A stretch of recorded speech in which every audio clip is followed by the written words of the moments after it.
Hello, everyone. I'm Sam Eckmann of Gold Derby, and here with me is Matthew López from Red, White, and Royal Blue. This story began as a successful novel, obviously. What was it to you about the book that really cried out to you and needed to be this movie?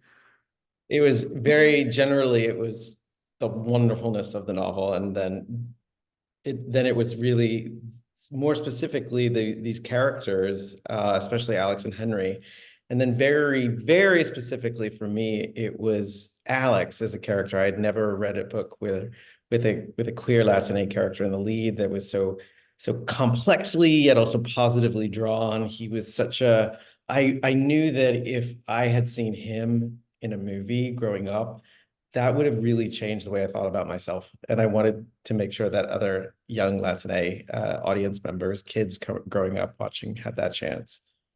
Yeah, and I think it's a romance film, and I don't think it works without the chemistry between the two main characters. It has to be really palpable, and your leads certainly have it.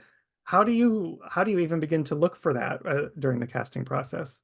I mean, honestly, the casting process, we spent months looking for these two actors, and we saw a lot of really wonderful people for it. And you really you had to sort of cast to the chemistry, and we had some really wonderful choices. I was very sort of glad in the choices that we had, but individually Nick and Taylor were both so wonderful, and but we tried all these different combinations and we put the two of them together and it was just instant. I mean, it was like plugging a light into a socket, plugging a lamp into a socket. It just was there, and it was there. I mean, the funny thing is it was there instantaneously from the hellos before they even started doing the scene. So it was pretty we just created the opportunity to have luck, which was we saw a lot of people.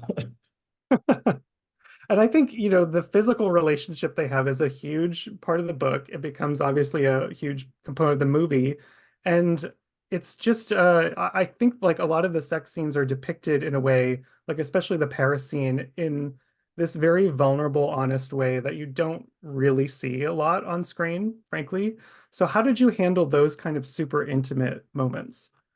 Yeah, I mean, I knew that because of the way the book was written, I was being given the challenge by Casey McQuiston, the book's author, to make something that was also incredibly sexy and that in which the sex was part of the plot development. That actually we used that scene in Paris to really, truly sort of blossom their romance and bring them very close together physically and emotionally.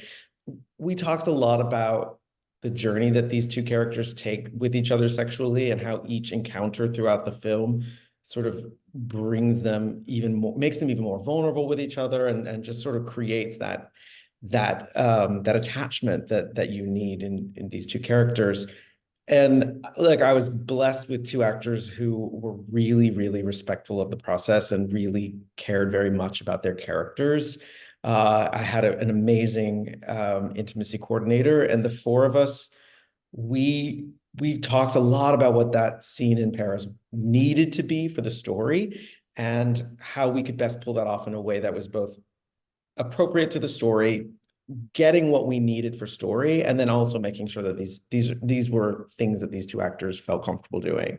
I think part of the vulnerability in that is that the two of them really relied on each other so much throughout the making of the film, and in that scene, shooting that scene that day, they really needed each other, and so what you see on screen as sort of these two characters falling in love and really having this connection.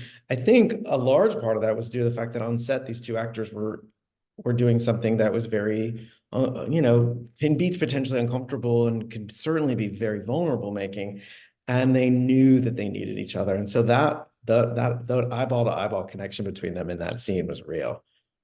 Yeah, I think it takes it to something where, um, you think of this story and it's a steamy romantic comedy, but it takes it to a very deeper emotional level as well. Is that a difficult like tonal shift for you in the making of this? Yeah, we talked a lot about the tone of it. I throughout much of the film, I really wanted the tone of it to feel like a 1930s screwball comedy. I was looking at a lot of Howard Hawks. I was looking at a lot of press and Sturgis, and I was encouraging the actors to watch those movies and to sort of to come to set prepared to do something in that style. However, I think one of the things that was so true about the book and so successful about the book is that Casey never really flinched at allowing you to feel things. And it is the movie is a comedy for sure, but I think that we all sort of understood that it also needed to operate as a drama.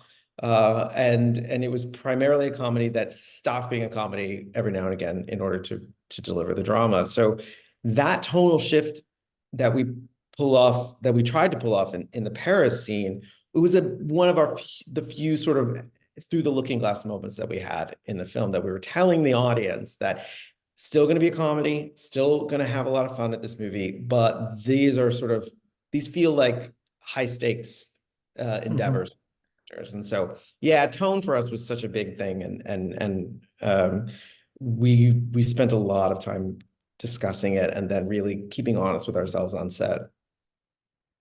One of my other favorite moments is courtesy of President Uma Thurman, which is great casting as a president, because she has this heart-to-heart with her son, which is kind of like what I feel like most gay people would dream of when they think of an accepting parental moment like that. Can you talk about crafting that moment with her?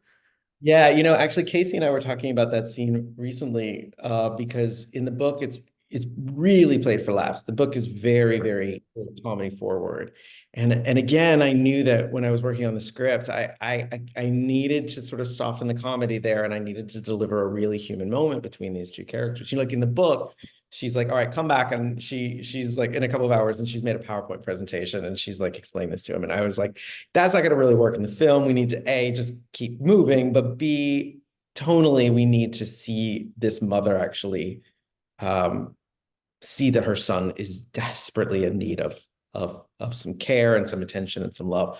So when I was writing the scene, then especially when I got on set with Uma and Taylor, um, I basically was like, look, this is an opportunity to sort of like be the greatest mom ever.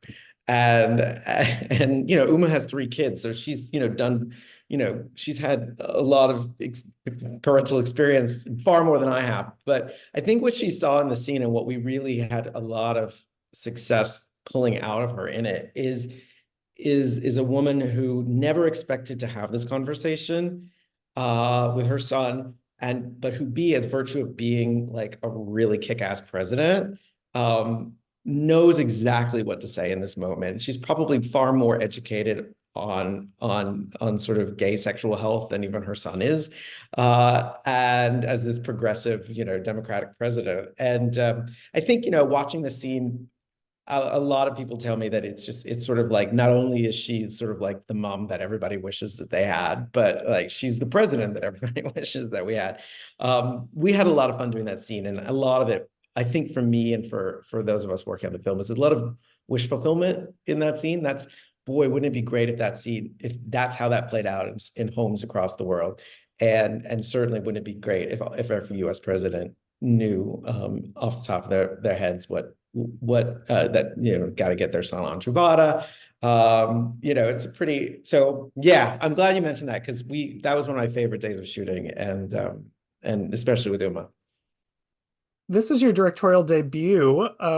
You have plenty of credits as a writer, but what was there like a skill set from writing that you thought directly applied here that really helped you? No. All No, no, new. not of it. It's a totally different skill set.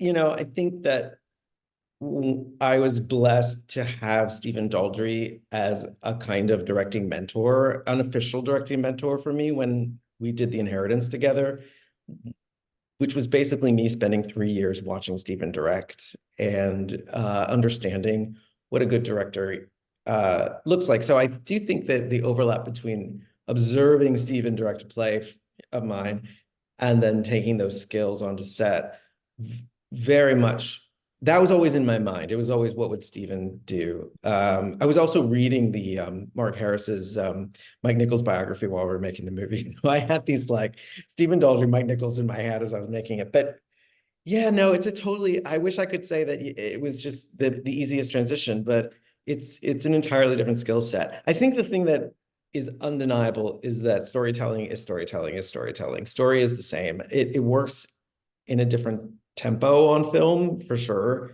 but the things that I learned as a storyteller on the stage absolutely applied to my work as a director. Everything else, how it was totally new to me, and I learned on the job. Well, it was a great time to learn on the job, and the end result was wonderful. So thank you, Michael, Matthew, so much for sitting with Thank me.